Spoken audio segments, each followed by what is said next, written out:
সূরা ৪৩ আজ যুখরুফ অনুযায়ী। আপনি কি খ্রিস্টান ভাই? জি, খ্রিস্টান। আপনি কি যিশুকে ঈশ্বর মনে করেন? হ্যাঁ, তার দেবত্ব আছে। আমি আপনাকে সেটাই বলেছি।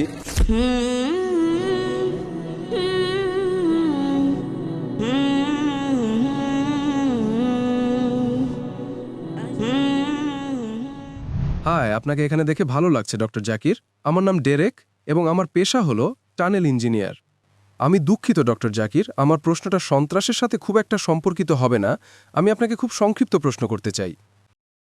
সূরা ৪৩ আজ যুখরুফ অনুযায়ী এখানে বলছে সূরা ৪৩-এর ৬১, এখানে লেখা যিশু হবেন শেষ সময়ে আগমনের নিদর্শন। এর মানে কি যিশু শেষ নবী হিসেবে আসবেন, নাকি নবী মুহাম্মদই কি শেষ নবী?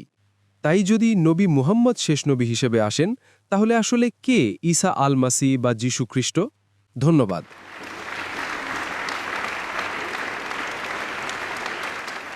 ভাই খুব ভালো একটা প্রশ্ন করেছেন। আর তিনি কোরআনের একটা আয়াত উদ্ধৃত করেছেন যে ঈসা আলাইহিসসালাম, যিশু আলাইহিসসালাম শেষ সময়ের নিদর্শন হবেন।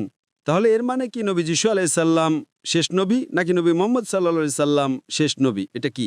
কোরআন সূরা আহজাব অধ্যায় নম্বর ৩৩ আয়াত নম্বর ৪০-এ স্পষ্টভাবে উল্লেখ আছে, মা কানা মুহাম্মাদুন আবা আহাদিম মির রিজালিকুম ওয়ালাকিন রাসূলুল্লাহ ওয়া খাতামুন নবিয়্যিন ওয়া কানা আল্লাহু বিকুল্লি শাইইন আলিমা। এর অর্থ নবী মুহাম্মদ সাল্লাল্লাহু আলাইহি সাল্লাম, মুহাম্মদ তোমাদের কোনো পুরুষের পিতা নন। মা কানা মুহাম্মাদুন আবা আহাদিম মির রিজালিকুম ওয়ালাকিন রাসূলুল্লাহ। কিন্তু তিনি আল্লাহর রাসূল এবং তিনি নবীদের সর্বশেষ। আল্লাহ সর্বজ্ঞানী, পরিপূর্ণ জ্ঞানের অধিকারী। সুতরাং খুব সুস্পষ্ট এবং পরিষ্কার কোরআন সূরা আহজাব অধ্যায় নম্বর ৩৩ আয়াত নম্বর ৪০-এ যে নবী মুহাম্মদ সাল্লাল্লাহু আলাইহি সাল্লাম সর্বশেষ এবং চূড়ান্ত রাসূল, তারপর আর কোনো রাসূল আসবেন না। কিন্তু আপনি ঠিকই বলেছেন, কোরআন এটাও বলে যে নবী ঈসা আলাইহিস সালাম শেষ সময় নিদর্শন হবেন। কোরআন তা বলে এবং বাইবেলও তা বলে। বাইবেল গসপেল অব জনে বলে যে যীশু খ্রিস্ট আলাইহিস সালাম দ্বিতীয়বার আগমন করবেন। এমনকি কোরআনও বলে তিনি আবার আসবেন। কেন? যীশু খ্রিস্ট আলাইহিস সালাম আল্লাহ সুবহানাহু ওয়া তাআলার সকল রাসূলদের মধ্যে একমাত্র রাসূল যার অনুসারীরা ভুল বুঝেছিল যে তিনি ঈশ্বরত্ব দাবি করেছিলেন। আপনি কি খ্রিস্টান ভাই? জি, খ্রিস্টান। আপনি কি যিশুকে ঈশ্বর মনে করেন? হ্যাঁ, তার দেবত্ব আছে। আমি আপনাকে সেটাই বলেছি। যীশু খ্রিস্ট আলাইহিস সালাম আল্লাহ সুবহানাহু ওয়া তাআলার একমাত্র রাসূল যার অনুসারীরা তাকে ঈশ্বর বলে ভুল করেছিল। আমি যিশু ঈশ্বরের বিষয়ে পরে আসছি। প্রথমে আমি আপনার প্রশ্নের উত্তর দেব। যেহেতু যিশু আলাইহিস সালামের অনুসারীরা তাকে ভুলবশত ঈশ্বর মনে করেছিল, এই কারণে আল্লাহ সুবহানাহু ওয়া তাআলা কোরআনে সূরা নিসা অধ্যায় ৪ আয়াত ১৫৮-তে বলেছেন আল্লাহ তাকে জীবিত উপরে তুলে নিয়েছেন, কারণ তিনি একমাত্র রাসূল যার অনুসারীরা তাকে ঈশ্বর মনে করেছিল। বুঝেছি। তার দ্বিতীয় আগমনে তিনি কোনো নতুন নিয়ম নিয়ে আসবেন না। তিনি মুহাম্মদ সাল্লাল্লাহু আলাইহি ওয়াসাল্লামের উম্মত হিসেবে আসবেন। কারণ আল্লাহ সুবহানাহু ওয়া তাআলা কোরআনের সূরা মায়েদা অধ্যায় ৫ আয়াত ৩-এ বলেছেন, আজ আমি তোমাদের প্রতি আমার অনুগ্রহ পূর্ণ করলাম এবং তোমাদের জন্য ইসলাম মনোনীত করলাম।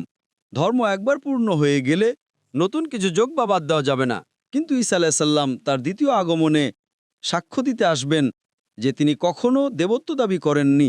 কোরআন সূরা মায়েদা অধ্যায় ৫ আয়াত ১১৬-তে বলে যে হে আল্লাহ, তুমি আমার সাক্ষী থাকো, আমি কখনো আমার ইবাদত করতে বলিনি, বরং আমি বলেছি আল্লাহর ইবাদত করো, উবুদুল্লাহ।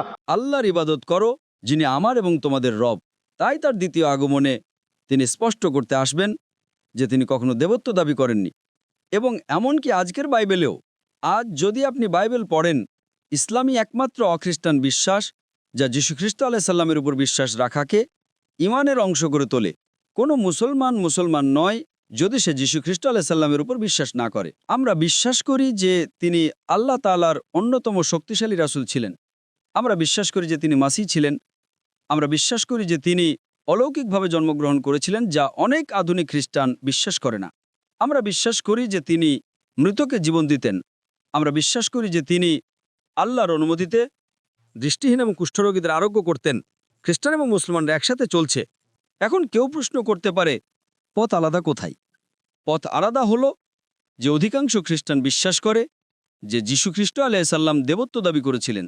তারা বিশ্বাস করে যে তিনি ঈশ্বর ছিলেন। আসলে যদি আপনি বাইবেল পড়েন, এমন একটাও দ্ব্যর্থহীন উক্তি নেই সম্পূর্ণ বাইবেলে যেখানে যীশু খ্রিস্ট আলাইহিস সালাম নিজে বলেছেন যে আমি ঈশ্বর, অথবা যেখানে তিনি বলেছেন আমার ইবাদত করো।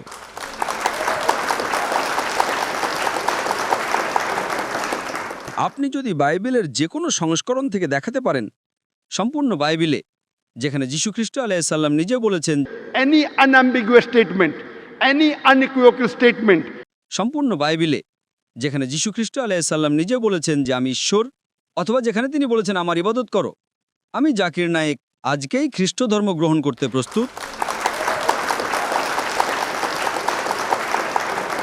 আমি আমার অন্যান্য মুসলিম ভাই ও বোনেদের পক্ষ থেকে বলছি না। আসলে যদি আপনি বাইবেল পড়েন, যীশুখ্রিস্ট আলাইহিসসালাম বলেছেন, গসপেল অফ জন অধ্যায় 14 পদ 28 উল্লেখ আছে, যীশুখ্রিস্ট আলাইহিসসালাম বলেছেন আমার পিতা আমার চেয়ে মহান। গসপেল অফ জন অধ্যায় 10 পদ 29 উল্লেখ আছে আমার পিতা সবার চেয়ে মহান। গসপেল অফ ম্যাথিউ অধ্যায় 12 পদ 28 উল্লেখ আছে আমি ঈশ্বরের আত্মার সাহায্যে শয়তানকে তাড়াই।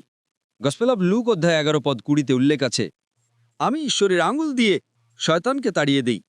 গসপেল অফ জন অধ্যায় 5 পদ 30 উল্লেখ আছে আমি নিজ থেকে কিছুই করতে পারি না, আমি যেমন শুনি তেমন বিচার করি এবং আমার বিচার ন্যায়সঙ্গত, কারণ আমি নিজের ইচ্ছা খুঁজি না বরং সেই পিতার ইচ্ছা খুঁজি যিনি আমাকে পাঠিয়েছেন। যে কেউ বলবে যে আমি আমার ইচ্ছার অনুসন্ধান করি না বরং সর্বশক্তিমান আল্লাহর ইচ্ছার অনুসন্ধান করি, সে একজন মুসলিম। যীশুখ্রিস্ট আলাইহিসসালাম একজন মুসলিম, তিনি কখনো দেবত্ব দাবি করেননি। ঠিক আছে স্যার।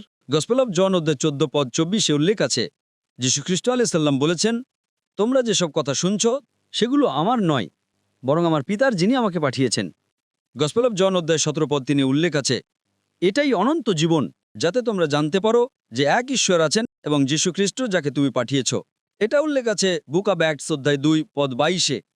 হে ইসরায়েলের লোকেরা, এটা শোনো, নাসরতের যিশু তোমাদের মধ্যে ঈশ্বরের অনুমোদিত একজন মানুষ, যার মাধ্যমে ঈশ্বর বিস্ময়কর কাজ, অলৌকিক কাজ এবং নিদর্শন দেখিয়েছেন এবং তোমরা তার সাক্ষী। তোমাদের মধ্যে ঈশ্বরের অনুমোদিত একজন মানুষ, যার মাধ্যমে ঈশ্বর বিস্ময়কর কাজ, অলৌকিক কাজ এবং নিদর্শন দেখিয়েছেন এবং তোমরা তার সাক্ষী। সুতরাং আপনি যদি বাইবেল পড়েন, আমরা বুঝতে পারি যে কোরআন যা বলে এটা তাই। যীশুখ্রিস্ট আলাইহিসসালাম আল্লাহর রাসূল ছিলেন, তিনি ঈশ্বর ছিলেন না, তিনি কখনো দেবত্ব দাবি করেননি। তাই যদি আপনি বাইবেল পড়েন, এটা গির্জার শিক্ষা। খ্রিস্ট ধর্ম বুঝতে খ্রিস্টানদের দিকে তাকাবেন না, বাইবেল পড়ুন। ইসলাম বুঝতে মুসলমানদের দিকে তাকাবেন না, কোরআন এবং সহিহ হাদিস পড়ুন।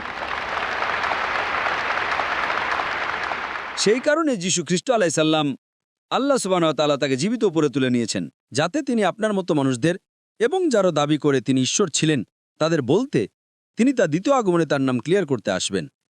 তিনি মুহাম্মদ সাল্লাল্লাহু আলাইহি ওয়াসাল্লামের উম্মত হবেন, তিনি মুহাম্মদ সাল্লাল্লাহু আলাইহি ওয়াসাল্লামের একই শিক্ষায় বিশ্বাস করবেন এবং তিনি সাক্ষ্য দেবেন তিনি কখনো দেবত্ব দাবি করেননি, বরং বলেছেন উবুদুল্লাহ। আল্লাহর ইবাদত করো, আমার রব এবং তোমাদের রব। আশা করি প্রশ্নের উত্তর পেয়েছেন। ধন্যবাদ।